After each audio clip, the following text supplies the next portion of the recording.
Hello बच्चों, last video में हम पढ़ चुके हैं working of heart and circulation of blood in human heart. आज हम पढ़ेंगे double circulation of blood in human heart. इस सिस्टम में क्या होता है, ब्लड दो बार इंडिपेंडेंटली फ़्लो करता है। इंडिपेंडेंट फ़्लो कैसे होते हैं? पल्मनरी सर्कुलेशन और सिस्टमिक सर्कुलेशन। ये पल्मनरी सर्कुलेशन और सिस्टमिक सर्कुलेशन होते क्या हैं? पल्मनरी सर्कुलेशन में ब्लड राइट वेंट्रिकल से जाता है पल्मनरी आर्टरीज़ के पास। पल्मनरी आर्टरी लेके जाती हैं लंग्स के पास। लंग्स क्या करते हैं? उसको प्योर बना देंगे बाय एक्सचेंज ऑफ गैसेस, क्योंकि लंग्स के पास ऑक्सीजन प्रेजेंट होती है। जैसे ही वहाँ से ब्लड एक्सचेंज होता है, प्योर ब्लड पल्मनरी वेन्स के पास जाएगा। पल्मनरी वेन क्या करेंगी? उस ब्लड को लेफ़्ट वाले ऑरिकल को प्रोवाइड करेंगी। लेफ़्ट ऑरिकल जैसे ही इसके पास ब्लड जाता है वेंट्रिकल को प्रोवाइड करता है, और वेंट्रिकल से ब्लड अयोटा में जाता है। अयोटा क्योंकि वो सबसे बड़ी क्या होती है, आर्टरी होती है, वो पूरी बॉडी को सप्लाई करती है ब्लड, सारे टिश्यूज़ को सप्लाई करती है। टिश्यूज़ के पास जो भी डीऑक्सीजनेटेड ब्लड है वो तो ले लेंगे ऑक्सीजनेटेड ब्लड, और अपना जो डीऑक्सीजनेटेड ब्लड है वो दे देंगे सुपीरियर और इन्फीरियर वेना कावा कलेक्ट कर लेंगे उससे। जैसे ही वो ब्लड जाता है राइट ऑरिकल में, तो वो ब्लड क्या होगा? डीऑक्सीजनेटेड ब्लड होगा। फिर दोबारा वो ब्लड किसके पास चला जाता है? पल्मनरी आर्टरीज़ के पास। अब यहाँ पर सिस्टमिक और पल्मनरी सर्कुलेशन का मीन्स क्या है? जब राइट वेंट्रिकल से ब्लड लंग्स के पास जाता है और ऑरिकल तक जाएगा, वहाँ तक होता है हमारा सिस्टमिक सर्कुलेशन। और जब ब्लड लेफ़्ट वेंट्रिकल प्रोवाइड करता है अयोटा को, अयोटा टिश्यूज़ को देगा, उसको बोलते हैं पल्मनरी सर्कुलेशन। इसलिए ये डबल 2 टाइम सर्कुलेट करता है ब्लड ह्यूमन हार्ट में, इसी को बोलते हैं। अब ये अच्छे से डायग्राम के साथ आप समझें। Double circulation, blood flows through 2 independent circulation. वो कौन सी सर्कुलेशन है? Pulmonary circulation. पल्मनरी सर्कुलेशन में डीऑक्सीजनेटेड ब्लड राइट वेंट्रिकल से जाता है लंग्स के पास। लंग्स के पास पल्मनरी आर्टरीज़ लेकर जाती हैं। पल्मनरी आर्टरीज़ किसको प्रोवाइड करती हैं? फिर ऑक्सीजनेटेड ब्लड प्रोवाइड करेंगी अब ये लेफ़्ट ऑरिकल को। पल्मनरी आर्टरी ने पल्मनरी वेन को दिया और लेफ़्ट ऑरिकल के पास ब्लड चला गया। अब ऑक्सीजनेटेड ब्लड गया है। यहाँ तक होता है हमारा पल्मनरी सर्कुलेशन। सिस्टमिक सर्कुलेशन में क्या होता है? ऑक्सीजनेटेड ब्लड लेफ़्ट वेंट्रिकल से ऑल बॉडी पार्ट्स में जाएगा अयोटा के थ्रू।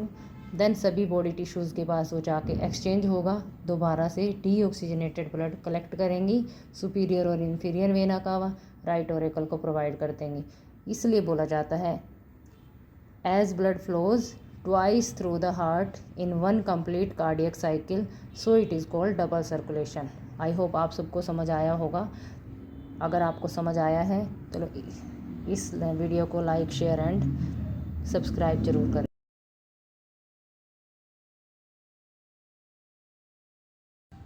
हेलो बच्चों, लास्ट वीडियो में हमने डबल सर्कुलेशन के बारे में पढ़ा था। आज हम पढ़ेंगे हार्ट बीट।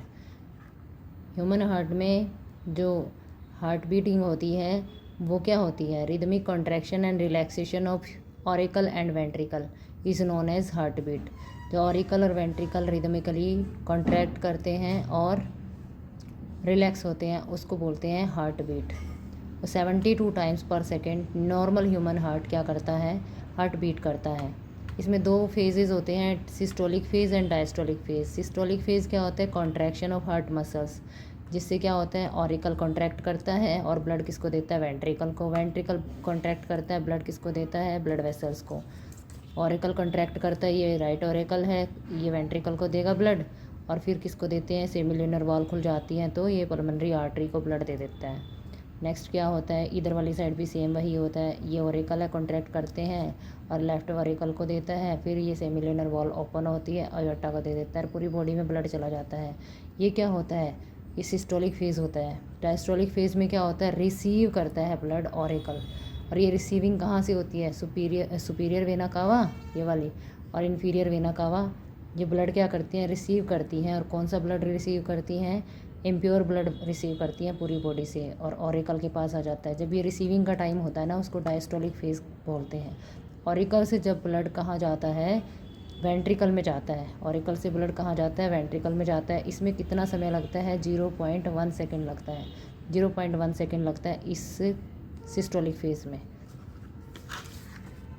सिस्टोलिक फेज में कितना है, ऑरिकल से ब्लड वेंट्रिकल में जाता है 0.1 सेकेंड लगता है, और वेंट्रिकल से ब्लड वेसल्स में जाता है 0.3 सेकेंड लगता है। रिलैक्सेशन फेज़ कितना टाइम लेता है, 0.4 सेकेंड लेता है, जिसमें ये पूरी बॉडी से डीऑक्सीजनेटेड ब्लड को रिसीव करता है। दो तरह की हार्ट साउंड होती हैं। दो तरह की हार्ट साउंड स्टेथोस्कोप की हेल्प से डॉक्टर सुनता है। चेस्ट पर लगाकर कोई मरीज जाता है ना डॉक्टर के पास, तो वो क्या करता है, वो साउंड सुनता है। कौन सी साउंड आती है वो दो तरह की साउंड हार्ट से, लब एंड डब साउंड। ये जो लब साउंड आती है जब वेंट्रिकल कॉन्ट्रैक्ट करता है और कस्पिड वॉल क्लोज हो जाती है, उस टाइम लब साउंड आती है। और अयोटिक वॉल्स जब क्लोज हो जाती हैं ताकि बैक फ्लो ना हो, ये देखो क्या होता है, जब वेंट्रिकल ये वाला कॉन्ट्रैक्ट करता है और इधर से भी वेंट्रिकल कॉन्ट्रैक्ट करेगा, ये ऑक्सीजनेटेड ब्लड देगा अयोटा को, और ये डीऑक्सीजनेटेड ब्लड वेसल्स को देगा, पल्मोनरी आर्टरी को देगा। इस टाइम पर लब साउंड आती है। और डब साउंड कब आती है, डब साउंड जब आती है जब हमारा अयोटिक वॉल क्लोज हो जाती है। अयोटिक वॉल कौन सी है, ये अयोटिक वॉल है, ये वाली, जिससे अयोटा में ब्लड जाता है। तो आपको ये याद रखना है कि लब साउंड आती है वेंट्रिकल कॉन्ट्रैक्ट करने के टाइम पे, कस्पिड वॉल क्लोज हो जाती है, और डब साउंड आती है अयोटिक वॉल क्लोज हो जाती है जब। इस वजह से हमारा हार्ट जो है 72 टाइम्स पर मिनट बीट करता है, हार्ट बीटिंग होती है। पल्स रेट होता है क्या है, पल्स रेट आपने कभी देखा है, आपकी जो ये रिस्ट पर हाथ लगा के आपको rhythmic contraction of arteries feel होगा, उसको बोलते हैं rhythmic contraction of heart muscles और आर्टरीज इज़ नोन एज। और ये क्या होता है, रेगुलर जर्क के साथ आर्टरीज में ब्लड फ्लो करता है, वो जर्क हमें सुनाई देता है, जिसको बोलते हैं हम पल्स। और ये जैसे हार्ट बीट करता है 72 टाइम्स, हार्ट बीट 72 टाइम्स, और पल्स रेट हमें लब और डब की साउंड 72 टाइम्स पर मिनट सुनाई देती है। आई होप आपको समझ आया होगा सब कुछ। अगर आपको समझ आया है तो इस वीडियो को लाइक, शेयर एंड कमेंट करना और सब्सक्राइब करना ना भूलें। Thank you.